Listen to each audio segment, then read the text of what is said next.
सभी को जय हिंद। पिछली कक्षाओं में हमने पढ़ चुका है कि एनसीसी के बारे में पढ़ा था और उसमें मानचित्र अध्ययन था। मानचित्र अध्ययन में बहुत सारी चीज़ें हम लोगों ने देख चुकी है और यहाँ हम लोग पिछली कक्षाओं में पढ़ा था कि दिक्मान कैसे निकाला जाता है, यानी कि बियरिंग कैसे निकाला जाता है। तो उसी का जो फॉर्मूला था वो यहाँ पर आज हम देखेंगे। तो सबसे पहले ग्रिड दिक्मान कैसे निकाला जाता है, तो इसके लिए होता है वास्तविक दिक्मान माइनस का ग्रिड उत्तरांतर। ये है फार्मूला और इस फार्मूला से ही पूरा निकाला जाता है। तो आप ये देख लीजिए, ये तीन फार्मूले होते हैं और इन तीनों से ही पूरा फॉरवर्ड बियरिंग, बैक बियरिंग, ये सारे चीज़ें निकाले जाते हैं। तो पिछली कक्षा में हमने देखा था 180 डिग्री है या उससे कम है तो 180 डिग्री में जोड़ दिया जाता है, और अगर 180 से कम है तो उसमें 180 घटा दिया जाता है। अगर 180 से ज़्यादा है तो उसमें 180 घटा दीजिए, अगर 180 से कम है तो उसमें 180 जोड़ दीजिए। मतलब कम है तो जोड़ना है, ज़्यादा है तो घटाना है। तो इसी कॉन्सेप्ट पर ये पूरा फॉरवर्ड बियरिंग और बैक बियरिंग ख़त्म हो जाता है। उसके बाद हम बात करते हैं मैप रीडिंग में। तो उत्तर दिशा ज्ञात करने की विधियाँ, ये एग्जाम में हम बहुत ही इम्पॉर्टेंट है और ये हमेशा पूछा भी जाता है।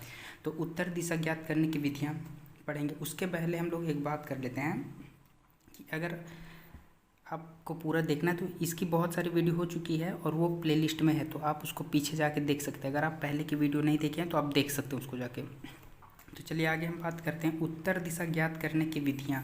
तो उत्तर दिशा ज्ञात करने की निम्न विधियाँ होती हैं, जिसमें से कुछ को हम देखते हैं। तो उत्तर दिशा ज्ञात करने की विधियों में निम्न 8 विधियों के बारे में हम चर्चा करेंगे। तो इस पर देखिए, सबसे पहला है समान ऊंचाई विधि, दूसरे नंबर पर आता है घड़ी विधि, तीसरा है तारों के द्वारा, चौथा है सूर्य के द्वारा, फिर पांचवा मस्जिद, छठवां कब्र विधि, सातवां पेड़ विधि और आठवां कंपास विधि। यानी कि इन विधियों से हम उत्तर दिशा ज्ञात कर सकते हैं। सूर्य विधि तारों के द्वारा तो हमेशा रात में होता है। अगर आप कभी रात में कहीं फंस जाते हैं तो रात में कौन कौन सी काम आती है, एक तो यदि कंपास आपके पास है तो रात में हो जाएंगे, नहीं तो रात में ये कब्र विधि, मस्जिद विधि। यदि आप किसी कब्रिस्तान में हैं तो कब्र के द्वारा जान सकते हैं कि उत्तर दिशा किधर है, सूर्य के द्वारा जान सकते हैं और तारों के द्वारा भी जान सकते हैं। तो ये होते हैं कुछ प्रकार जिससे हम उत्तर दिशा ज्ञात करते हैं। उत्तर दिशा ज्ञात करने के बाद आता है मानचित्र में कि मानचित्र को सेट कैसे किया जाता है। तो मानचित्र को सेट करने के तरीके के बारे में बात करें तो सबसे पहला आता है मानचित्र को सेट करना, सेटिंग ऑफ मैप। तो उसमें मानचित्र के उत्तर को जमीन के उत्तर से मिलाने को नक्शा सेट करना कहता है। यानी कि मानचित्र सेटिंग ऑफ मैप किसे कहते हैं। तो सबसे पहली बात लेंगे कि मानचित्र पर हम क्या लेंगे, नक्शा, और उस पर पकड़ेंगे उत्तर दिशा।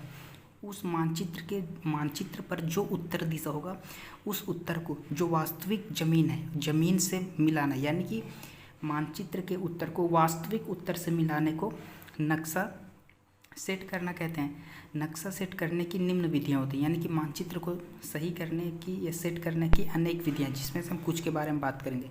तो सबसे पहला आता है कंपास के द्वारा, यानी कि आप कंपास के द्वारा मानचित्र को सेट कर सकते हैं। और यदि आपके पास कंपास नहीं है, यानी कि बिना कंपास के आप कैसे करेंगे, तो उसके लिए निम्न विधियाँ होती है। सबसे पहला है सीधी आकृति के द्वारा, दूसरा है नक्शे पर विपरीत दिशा में अंकित 2 धरातलीय आकृतियों की सहायता से, और तीसरा है वास्तविक उत्तर दिशा की सहायता से, और चौथे नंबर पर आता है जब नक्शे पर अपनी स्थिति ज्ञात हो।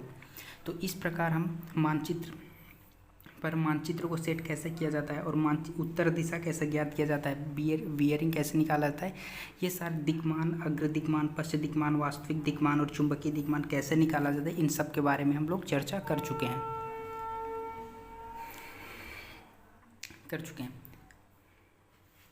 तो यहाँ तक हो जाता है कि मानचित्र सेट करने की। फिर हम आगे बात करते हैं कि मानचित्र पर अपनी स्थिति ज्ञात करना, यानी कि हम मानचित्र पर अपनी स्थिति कैसे ज्ञात कर सकते हैं। तो पहला है आकृति की सहायता से और दूसरा है कंपास की सहायता से, यानी कि कंपास। तो 2 प्रकार है जिसकी सहायता से हम अपनी स्थिति मानचित्र पर ज्ञात कर सकते हैं। उसके बाद आता है रिसेक्शन क्या होता है, यानी कि रिसेक्शन विधि क्या है। तो कंपास की सहायता से नक्शे पर अपनी स्थिति का पता लगाने की जो विधि है उसको रिसेक्शन विधि कहते हैं। ये भी इम्पॉर्टेंट है, 2 नंबर के एग्जाम में पूछा जा सकता है कि कि रिसेक्शन विधि क्या होती है। तो कंपास की सहायता से नक्शे पर यानी कि मानचित्र पर अपनी स्थिति यानी स्वयं किस जगह पर हैं इसका पता लगाने के लिए जिस विधि का उपयोग किया जाता है उस विधि का नाम रिसेक्शन विधि होती है। रिसेक्शन विधि के बाद आता है इंटरसेक्शन विधि।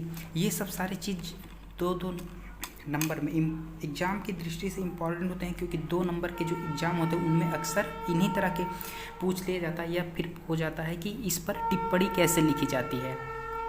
तो इस प्रकार हम बात करें तो इंटरसेक्शन विधि कंपास की सहायता से किसी स्थान की स्थिति मानचित्र पर ज्ञात करने की विधि को इंटरसेक्शन कहते हैं। यानी कि जमीन की जो वास्तविक स्थिति है उसको मानचित्र पर ज्ञात करना, और कंपास के द्वारा बाय कंपास यदि हम कंपास के द्वारा मानचित्र पर किसी ऐसी स्थिति का पता लगाते हैं जो कि जमीन पर वास्तव में है तो उस विधि को हम इंटरसेक्शन विधि कहते हैं। तो इस प्रकार हमारा इंटरसेक्शन विधि हो जाता है। उसके बाद दृष्टिगोचरता विजिबिलिटी की बात अगर हम करें तो यह होता है 2 स्थान परस्पर दिखाई देते हैं अथवा नहीं, यह जानना ही दृष्टिगोचरता कहलाता है। यानी कि ए से बी, यदि कोई यहाँ पर खड़ा है ए नंबर पर और यहाँ कोई बी खड़ा है तो यहाँ से यहाँ की दूरी दिखाई दे रही है या नहीं दिखाई दे रही है, इसी को जब हम जानने की कोशिश करेंगे तो उसी को दृष्टिगोचरता कहते हैं। फिर दृष्टिगोचरता के बाद आता है दृष्टि रेखा, जो यह भी इम्पॉर्टेंट होता है।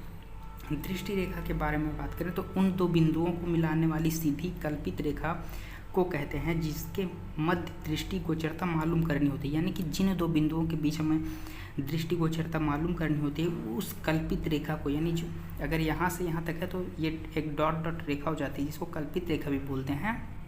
तो उसी रेखा को हम दृष्टि रेखा भी बोलते हैं। दृष्टिगोचरता ज्ञात करने की विधियाँ क्या होती हैं तो इसकी निम्नलिखित विधि होती है। सबसे पहला है निरीक्षण के द्वारा, और दूसरा होता है गणना करके, तीसरा है समानुपात विधि द्वारा, और चौथे नंबर पर आता है ग्रेडियंट की गणना करके। तो इस प्रकार दृष्टिगोचरता क्या है, दृष्टि रेखा क्या है, और रिसेक्शन विधि, इंटरसेक्शन विधि, मानचित्र पर अपनी स्थिति ज्ञात करना, इन सभी के बारे में हम लोग जान चुके हैं और यहाँ जान चुके हैं। अगर आप इस चैनल पर पहली बार देख रहे हैं तो सब्सक्राइब कर लीजिए और प्लेलिस्ट में जाइए, आपको सारी वीडियो एनसीसी से संबंधित जितने भी वीडियो हैं आपको मिल जाएंगी, और रोज़ एक नई वीडियो के लिए आप हमारे चैनल को सब्सक्राइब कर सकते हैं। और अगर वीडियो को लाइक नहीं करें तो लाइक कर दीजिए और जाकर चैनल को सब्सक्राइब कर लीजिए, जिससे कि हर नई वीडियो आपको तुरंत मिल जाए। और यहाँ पर एनसीसी की सारी क्लासेस उपलब्ध हैं और सारी ये अभी हम थ्योरी की क्लासेस कर रहे हैं। थ्योरी कंप्लीट होने के बाद हम इस पर क्वेश्चंस भी करेंगे और प्रैक्टिस भी कर लेंगे और देखेंगे कि एनसीसी बी, सी और एनसीसी ए सर्टिफिकेट में किस तरह के क्वेश्चंस आते हैं और कौन से क्वेश्चंस कितने नंबर्स के आते हैं। तो इस प्रकार हो जाएंगे आपके।